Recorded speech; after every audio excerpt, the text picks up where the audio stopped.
So today we're going to install the throttle body spacer for the 4.7 liter V8.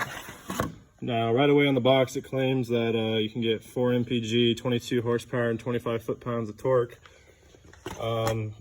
That's fucking bullshit.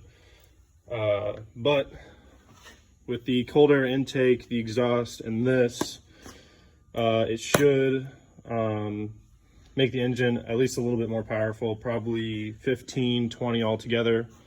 And then in the next video, we're gonna have this Tundra race a stock Tundra, stock engine, stock intake, stock exhaust, and we're gonna see what this actually does. So first thing you wanna do is you're gonna wanna take this sucker off and then unbolt your either stock airbox or cold air intake.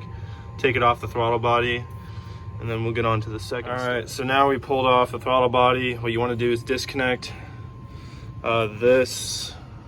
Well, I guess you don't really have to disconnect this, but you want to get this throttle body or the throttle cable off this, and then you want to remove the nuts on this and then the bolts on the lower part of the throttle body, and then pull it off. Make sure you leave the gasket on the intake itself. We'll move on to the next step. So what you want to do next is remove the stud.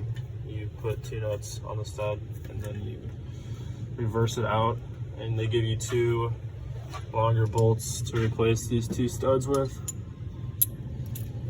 All right, now that the studs are removed, put the throttle body spacer there.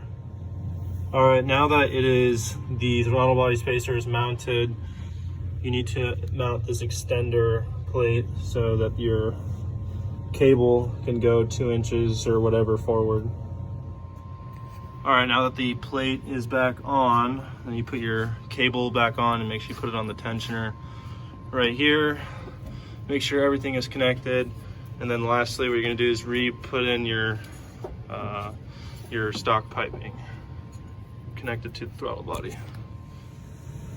The next thing you want to do is you want to put this little spacer here so it extends this bracket on this side forward a little bit so I can put the 4.7 liter V8 little cover on.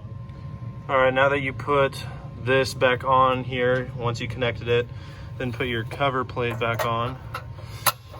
Might want to clean it up while you're at it.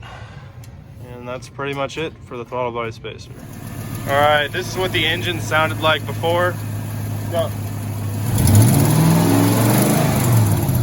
All right, so this is what it sounds like with the throttle body spacer on. Go.